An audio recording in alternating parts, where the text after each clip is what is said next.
एक बार की बात है। हरे भरे घने जंगल के बीचों बीच एक समझदार और चालाक कौवा रहता था, जिसका नाम था काका। काका अपनी बुद्धिमानी और चालाकी के लिए पूरे जंगल में मशहूर था।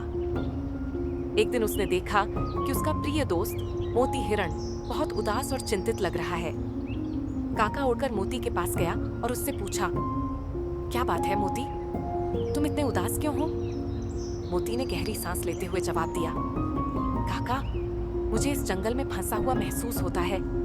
हर रोज एक शिकारी पास आता है और मुझे डर है कि एक दिन मैं उससे भागने में तेज नहीं रह पाऊंगा।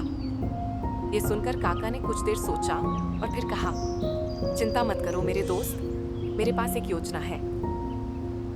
काका पूरे जंगल में उड़कर अपने बाकी दो दोस्तों चीकू खरगोश और भोलू कछुए को ढूंढ लाया। उसने अपनी योजना उनसे साझा की और सभी मिलकर मोती की मदद करने के लिए जुट गए। उन्होंने मोती की पसंदीदा चरागाह के पास एक बड़ा गहरा गड्ढा खोदा और उसे पत्तों और शाखाओं से ढक दिया। अब वह पूरी तरह से जंगल की जमीन जैसा दिख रहा था।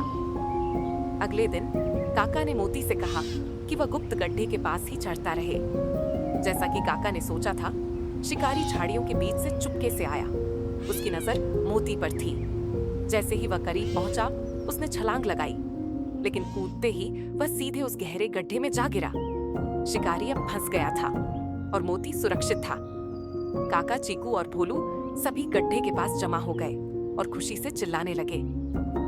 मोती राहत की सांस लेकर काका की ओर कृतज्ञता से देखा और बोला, धन्यवाद काका, तुमने मेरी जान बचा ली। काका मुस्कुराते हुए बोला, दोस्तों का काम ही यही होता है मोती, साथ मिलकर हम हमेशा मजबूत रहते हैं। उस दिन के बाद से मोती ने चैन से रहना शुरू किया, ये जानते हुए कि उसके पास सच्चे दोस्त हैं जो हर मुश्किल में उसकी मदद के लिए हमेशा तैयार हैं। और इस तरह जंगल के बीचों बीच सभी दोस्त खुशी खुशी रहने लगे, एक दूसरे का ख्याल रखते हुए, ये साबित करते हुए कि सच्ची दोस्ती और समझदारी से हर खतरे को हराया जा सकता है।